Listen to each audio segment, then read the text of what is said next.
तो इस डिस्कवरी पे उससे पूछा गया, बहुत स्मॉल डिफ्लेक्शन था, तो उससे पूछा गया what is the use of this experiment. तो ओस्टेड ने बड़े मजाकी अंदाज में इसका आंसर दिया था कि what is the use of newborn baby. जब न्यूबॉर्न बेबी होता है तो उसका भी कोई यूज़ नहीं होता, हम लोग थोड़े टाइम तक उसको देख रेख करते हैं और जब बड़ा हो जाता है तो वो समाज का एक जरूरी पार्ट हो जाता है। उसी तरीके से एक्सपेरिमेंट उस समय बहुत छोटा लग रहा था, लेकिन आज के समय में आप देख सकते हैं कोई भी ऐसी इलेक्ट्रिक डिवाइस जो नहीं है, कोई भी ऐसी डिवाइस नहीं है। मोस्ट ऑफ द डिवाइस में क्या है, हमारे इलेक्ट्रोमैग्नेट्स का यूज किया जाता है, यानी कि इलेक्ट्रिसिटी से मैग्नेटिक फील्ड को प्रोड्यूस किया जाता है। चाहे वो आपका फैन हो, कूलर हो, एसी हो, फ्रिज हो, कंप्यूटर्स हो, हमारे पास आईसी चिप्स हो, सभी में क्या किए जाते हैं, इलेक्ट्रोमैग्नेट्स का कहीं न कहीं मोर और लेस क्या किया जाता है, यूज किया जाता है। वेलकम बैक, आप लोगों को ऑनलाइन ज्ञानी प्लेटफॉर्म पे स्वागत है। आज हम लोग ओस्टेड के एक्सपेरिमेंट को देखेंगे और ओस्टेड के द्वारा किए गए कंक्लूजन्स के बारे में पढ़ेंगे। लास्ट वीडियो में मैंने आपको बताया था कि बाई चांस ओस्टेड लैब में क्या कर रहा था, एक्सपेरिमेंट कर रहा था। तो वो मैग्नेटिक जितने भी इंस्ट्रूमेंट होते हैं उनके साथ, जैसे कॉइल्स थे, इलेक्ट्रिक करंट्स थे, उन सभी पे वो क्या कर रहा था, माथाफोड़ी कर रहा था, उस पर उनके बारे में जानकारी इकट्ठा कर रहा था, गैदर कर रहा था।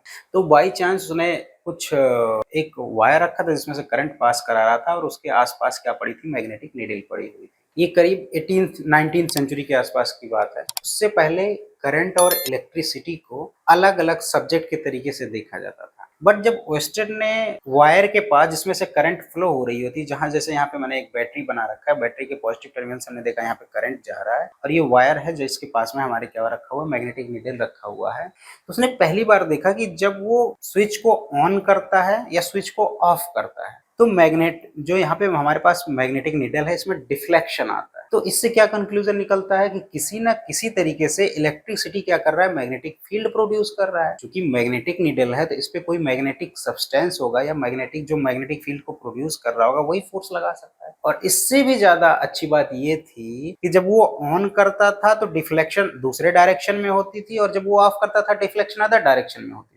तो उसने यहां से कंक्लूजन निकाला कि अगर हमारे पास कोई करंट कैरिंग वायर है, वो क्या करता है, अपने अराउंड एक मैग्नेटिक फील्ड को जनरेट करता है। The relation between electricity and magnetism was discovered by the Oersted in 1820। 19th century में फर्स्ट टाइम ओस्टेड ने क्या किया, इसको बताया, इसको पब्लिश किया, पुट फॉरवर्ड किया इस थ्योरी को कि इलेक्ट्रिसिटी और मैग्नेटिज्म जो है वो एक दूसरे से जुदा नहीं बल्कि एक दूसरे से जो है वो एक दूसरे के लिए एक दूसरे से प्रोड्यूस करते हैं। Ousted showed that the electric current through a conducting wire deflects the magnetic needle held near the wire। ये शुरू में जो है बहुत ही छोटी बात लग सकती है, लेकिन अगर हम लोग आज के समय में जितने भी इलेक्ट्रोमैग्नेट्स की बात करते हैं, जितने भी हमारे पास स्ट्रॉन्ग मैग्नेट्स हैं, वो किसकी देन है, ओस्टेड की देन है। तो इस डिस्कवरी पे ओस्टेड से पूछा गया, बहुत स्मॉल डिफ्लेक्शन था, तो उससे पूछा गया what is the use of this experiment. तो ओस्टेड ने बड़े मजाकी अंदाज में इसका आंसर दिया था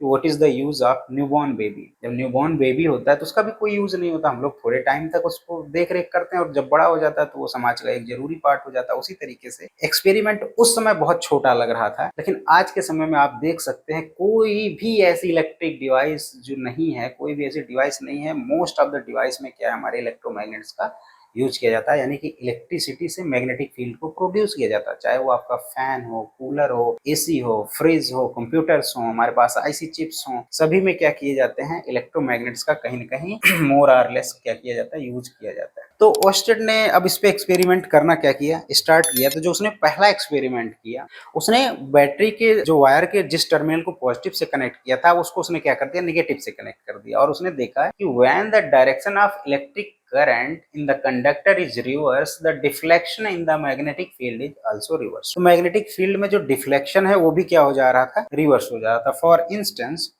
सपोज ये हमारे पास क्या था, कॉपर वायर। इसको अगर मैंने पहले बैटरी के पॉजिटिव टर्मिनल से ऐड जोड़ा हुआ था इस तरीके से और यहाँ पे हमने एक की लगाई हुई थी, तो जो डिफ्लेक्शन निडल में आ रहा था, सपोज ये हमारे पास एक नीडल पड़ा हुआ है, तो अगर इस डायरेक्शन में डिफ्लेक्शन आ रहा था, करंट क्योंकि इधर जा रहा था, अभी इसने क्या किया, बैटरी के नेगेटिव टर्मिनल को इसके साथ कनेक्ट कर दिया, इस वायर के इस पार्ट के साथ कनेक्ट कर दिया, कॉपर वायर के। और ये हमारे पास क्या है, थिक कॉपर वायर, थोड़ा सा मैं लिया हुआ है, ये हमारे पास कॉपर वायर है जिसपे हम क्या कर रहे हैं, एक्सपेरिमेंट कर रहे हैं, कॉपर वायर। यहाँ पे उसने क्या किया, रिवर्स कर दिया और उसने पाया कि जो मैग्नेटिक डिफ्लेक्शन कंपास में हमारे इस डायरेक्शन में हो रही थी, अभी क्या हो गई, इस डायरेक्शन में हो रही है। यानी कि अगर आप करंट की डायरेक्शन को बदलते हैं तो कहीं ना कहीं जो है मैग्नेटिक फील्ड की भी डायरेक्शन क्या है, बदल जा रही है। और क्या पाया उसने, अब उसने और क्या वेरी कर सकते हैं इसमें। अब इसमें क्या कर सकते हैं हम लोग, जो बैटरी है इस बैटरी को क्या कर दें, और स्ट्रॉन्ग बैटरी लगा दें। यानी कि अगर अभी 5 एम्पियर की करंट जा रही है तो अभी हम क्या कराने जा रहे हैं 100 एम्पियर की करंट, ताकि हमको स्ट्रॉन्ग मैग्नेट बना सकें, ताकि हम उसके इफेक्ट को अच्छे से देख सकें। तो हमने पाया कि on increasing the current in the conductor or bringing the needle closer to the conductor, the deflection of magnetic needle is increases. ये बहुत ऑब्वियस सी बात होने वाली थी कि जब आप करंट के, चूंकि करंट के कारण ही, ये चैप्टर का नाम क्या है, magnetic effect due to the electric current. तो अगर आप करंट की वैल्यू को बढ़ाने वाले हैं तो मैग्नेटिक इफेक्ट भी क्या होने वाला है, बढ़ने वाला है। ठीक है। और जैसे जैसे इस नीडल को, अभी मान लो आपने क्या किया हुआ है, इसको मान सपोज कि 30 सेंटीमीटर पे रखा हुआ, 30 सेंटीमीटर पे, अब इसको अगर आप 10 सेंटीमीटर पे लेके आएंगे तो जिस वायर के और पास लाएंगे तो पास में हमको पता है और ज्यादा स्ट्रॉन्ग मैग्नेटिक फील्ड होने वाला है, तो इसमें डिफ्लेक्शन क्या आने वाला है, और भी ज्यादा होने वाला है। यहाँ से आप समझ गए होंगे कि मैं किस तरफ जाना चाह रहा हूँ। हम एक फॉर्मूला डेवलप करना चाह रहे हैं मैग्नेटिक फील्ड के लिए, ताकि हमको डायरेक्ट ही उस फॉर्मूले से पता चल जाए कि जो मैग्नेटिक फील्ड एक करंट कैरिंग वायर के द्वारा प्रोड्यूस किया जाता है वो किन किन फिजिकल क्वांटिटीज पे डिपेंड करता है। तो पहला आपने देख लिया कि कहीं ना कहीं वो क्या कर रहा है, करंट के मैग्नीट्यूड पे डिपेंड कर रहा है। दूसरा आपने देख लिया कि वो वायर से, जो हमारे पास कॉपर वायर है, जो करंट कैरिंग वायर है, उससे कितनी दूर पे आप मैग्नेटिक फील्ड को एक्सपीरियंस करना चाह रहे हैं, मैग्नेटिक नीडल पे एक्सपीरियंस कराना चाह रहे हैं, उस पर डिपेंड कर रहा है। तीसरा आपने देखा कि अगर बैटरी को हम लोग, बैटरी की पोलैरिटी को चेंज कर देते हैं तब भी क्या होता है, डिफ्लेक्शन दूसरे डायरेक्शन में आता है। यहाँ डायरेक्शन भी आने वाला है, कहीं ना कहीं यहाँ जो डायरेक्शन भी आने वाला है, और मैग्नेटिक फील्ड जो है वो वेक्टर क्वांटिटी होने वाली है। अभी आगे देखेंगे कि ये टॉपिक या ये चैप्टर बच्चों को टफ क्यों लगता है। ठीक है। नेक्स्ट कंक्लूजन हम लोग देखते हैं, ऑस्टेड का नेक्स्ट कंक्लूजन देखते हैं। ये जो टॉपिक है, खास करके अगर मैग्नेटिक फील्ड की बात करें तो इससे पहले हम लोग इलेक्ट्रिक फील्ड या फिर जो है जितने भी टॉपिक्स पढ़ते हैं उनको 2 डायमेंशनली बहुत आसानी से एक्सप्लेन किया जा सकता है, लेकिन इस टॉपिक में हम लोगों को 3 डायमेंशनल चीजों की स्टडी करनी होती है। इसमें तीनों ही कोऑर्डिनेट एक्सिस का हम लोग यूज करते हैं, इस वजह से थोड़ी सी इमेजिनेशन में क्या आती है, प्रॉब्लम आती है। ठीक है। Ousted discovered a magnetic field around a current carrying conductor. इस तरीके से ओस्टेड ने क्या किया, एक करंट कैरिंग कंडक्टर के चारों ओर एक मैग्नेटिक फील्ड को डिस्कवर कर दिया। इससे रिलेटेड कुछ और इंपॉर्टेंट फैक्ट्स हम लोग देखते हैं। ये चीज हम लोग बहुत पहले से जानते हैं कि अगर कोई मैग्नेट हमारे यहाँ नॉर्मल टेबल पे पड़ा हुआ है या कहीं भी पड़ा हुआ तो वो क्या करता है, magnet at rest produces a magnetic field around it. बचपन से हम लोग करते आ रहे हैं, आयरन के पीसेस को अट्रैक्ट करते आ रहे हैं। Voile and electric charge at rest produces an electric field। अगर इसका अभी हमने देखा कि जो करंट कैरिंग वायर है, करंट कैरिंग वायर का क्या मतलब हो गया, किसी अगर वायर में या कंडक्टर में करंट का फ्लो हो रहा है, it means that there is a flow of charge in the opposite direction of the flow of the current. तो वो क्या करने की कोशिश कर रहे हैं, इस मैग्नेटिक फील्ड और इलेक्ट्रिक चार्ज को रिलेट करने की कोशिश कर रहे हैं, मैग्नेट से कंपेयर करने की कोशिश हम कर रहे हैं कि जैसे ही एक मैग्नेट रेस्ट पे होता है, इलेक्ट्रोस्टैटिक्स में हमारे पास बेस क्वांटिटी क्या होती है, चार्ज होती है। यहाँ पे बेस क्वांटिटी क्या होने वाली, हमारे पास मैग्नेट होने वाला है। तो मैग्नेट में और अगर इलेक्ट्रिक चार्ज में हम कंपैरिजन करें तो जब मैग्नेट रेस्ट में होता है तो ये आयरन डस्ट जो होते हैं उनको क्या करता है, अट्रैक्ट करता है आयरन डस्ट को। उसी तरीके से जब कोई चार्ज रेस्ट पे होता है तो वो क्या करता है, इलेक्ट्रिक फील्ड प्रोड्यूस करता है अपने अराउंड। ये बताने की कोशिश कर रहे हैं जब चार्ज मूव करेगा तो ही मैग्नेटिक फील्ड प्रोड्यूस होगा। अगर चार्ज रेस्ट पे है तो कोई भी वो मैग्नेटिक फील्ड प्रोड्यूस नहीं करने वाला। ये हमने देखा था इलेक्ट्रोस्टैटिक्स में, जब भी हमारे पास पॉइंट चार्ज रेस्ट पे होता था तो वो क्या करता था, इलेक्ट्रिक फील्ड प्रोड्यूस करता था, और दूसरे चार्ज को हम ले आते थे depending upon the nature of the charge, इसको उसको क्या करता था, अट्रैक्ट करता था या रिपेल करता था। नेक्स्ट कंक्लूजन देखते हैं। एक current carrying conductor has a magnetic field not and electric field around it. ये हुई मुद्दे की बात कि अगर वही अब चार्ज मोशन में आ जाए तो कंडक्टर में क्या होने लगता है, करंट फ्लो जाता है, फ्लो होने लगता है, वही चार्ज है ये। अब वायर में क्या करने लगा, चलने लगा। ये कैसे चलने लगा, हमने पोटेंशियल डिफरेंस क्रिएट किया बैटरी के द्वारा, तो वायर में क्या हुआ, ये फ्लो करने लगा। वही अब क्या करेगा, मैग्नेटिक फील्ड प्रोड्यूस करेगा, ना कि क्या करेगा, इलेक्ट्रिक फील्ड करेगा। On the other hand a charge moving with a uniform velocity has electric as well as magnetic field around it. और अगर एक चार्ज जो है वो क्या करेगा, इसके बारे में थोड़ा सा हम लोग और आगे चल के देखेंगे। अगर वो ऑसिलेट करना शुरू करता है, एन ऑसिलेटिंग चार्ज हमारे पास है, इस चार्ज को अगर मैं बोलूं लास्ट पॉइंट के चार्ज को, अगर ऑसिलेटिंग चार्ज हमारे पास, अगर ये क्या करे, ऑसिलेट करना स्टार्ट कर दे, एक कंटिन्यूअस, सपोज कि यहाँ पे हमने क्यू चार्ज लिया, ये क्या किया, ऑसिलेट करना स्टार्ट कर दिया मेन पोजीशन के इधर उधर, ये क्या करेगा, electric field plus magnetic field ये दोनों प्रोड्यूस करेगा। बाद में इसी को चल के ईएम वेव्स, इलेक्ट्रोमैग्नेटिक वेव्स के फॉर्म में भी हम क्या करेंगे देखेंगे। And oscillating charge produce electric field as well as magnetic field. तो हमने क्या क्या देखा, अगर चार्ज रेस्ट पे है तो केवल क्या करता है, इलेक्ट्रिक फील्ड प्रोड्यूस करता है। अगर एक मैग्नेट रेस्ट पे है तो मैग्नेटिक फील्ड प्रोड्यूस करता है। लेकिन वही चार्ज अगर एक कंडक्टिंग वायर में करंट के फ्लो करना शुरू करता है तो एक करंट फ्लो करता है, तो उस वायर के अराउंड क्या डेवलप हो जाता है, एक मैग्नेटिक फील्ड डेवलप होता है, ना कि इलेक्ट्रिक फील्ड डेवलप होता है।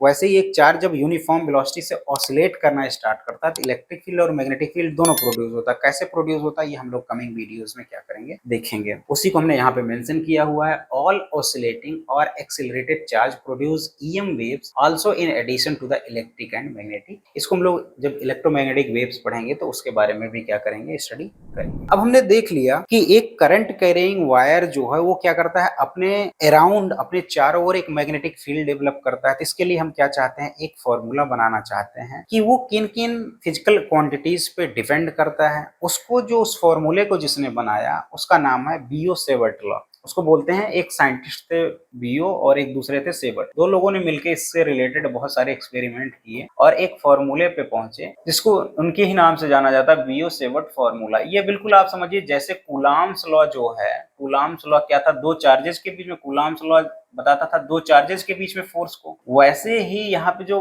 बियो सेवर्ट लॉ है वो क्या बताने वाला है, इलेक्ट्रिक फील्ड के, मैग्नेटिक फील्ड के बारे में आपको बताने वाला है। वो पहला फॉर्मूला आपको देने वाला है। बट उसमें जाने से पहले हमें एक बेसिक टर्म को पढ़ना पड़ेगा, करंट एलिमेंट। जैसे वहां पे हम क्या करते थे, पॉइंट चार्ज को लेते थे, वहां पे हम पॉइंट चार्ज को लेते थे। यहाँ पे उसी के सिमिलर एनालॉगस जो क्वांटिटी होने वाली है वो क्या होने वाला है, करंट एलिमेंट। ठीक है, यहाँ पे हम देख सकते हैं हमारे पास एक करंट कैरिंग वायर है जिसमें क्या कर रहा है, करंट इस डायरेक्शन में फ्लो हो रहा है। ठीक है, अब पूरे वायर से प्रोड्यूस होने वाले मैग्नेटिक फील्ड की स्टडी करने के लिए हम लोग क्या करेंगे, इसके एक छोटे से एलिमेंट को क्या करेंगे, करंट एलिमेंट मान लेंगे और इसको हम वेक्टर क्वांटिटी मानेंगे। यहाँ पे जैसे हमने ले लिया और इसको कुछ नाम दे देते हैं ए बी। ठीक है, इसके कारण किसी पॉइंट पी पे मैग्नेटिक फील्ड को हम लोग क्या करेंगे, फाइंड आउट करेंगे। जैसे वहां पॉइंट चार्ज के कारण हमने electric field point find out किया था, वैसे यहाँ करंट एलिमेंट के कारण हम क्या करेंगे, मैग्नेटिक फील्ड फाइंड आउट करेंगे। कहाँ पे, इस पी पॉइंट पे। और उस छोटे से एलिमेंट के कारण हम लोग फाइंड आउट करेंगे, उस छोटे से एलिमेंट का लेंथ है डीएल, इसका लेंथ डीएल होगा और वो भी वेक्टर क्वांटिटी होगी। तो इसके कारण प्रोड्यूस मैग्नेटिक फील्ड को हम डीबी से लिखेंगे, डीएल और डीबी, क्योंकि छोटा एलिमेंट है।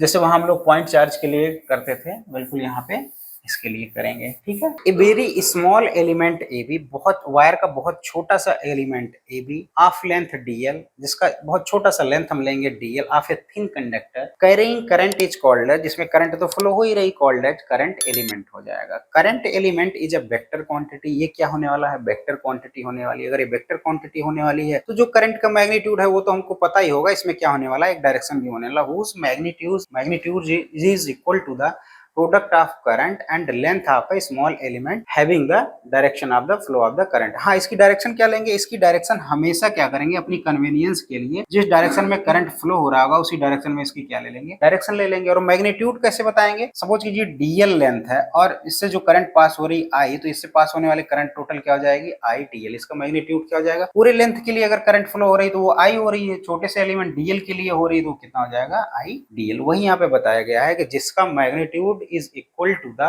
product of current and the length of the small element। और इसका डायरेक्शन क्या होने वाला है, in the direction of the current हम लेंगे। और ये देखेंगे हम लोग आगे वाले वीडियोस में कि इसकी जरूरत हमें क्यों पड़ती है। तो अभी के लिए इतना ही रखते हैं। नेक्स्ट वीडियो में हम लोग आपको पहला लॉ बताने वाले हैं, बियो-सेवर्ट लॉ, जिस तरीके से उसमें कूलॉम्स लॉ इलेक्ट्रिक फील्ड के बारे में हमको जानकारी देता है और फैराडे ने इलेक्ट्रिक फील्ड के कॉन्सेप्ट को दिया था, उसी तरीके से हम लोग यहाँ पे फर्स्ट लॉ पढ़ेंगे। सो आज के आपके टाइम के लिए धन्यवाद, फिर मिलते हैं आपसे।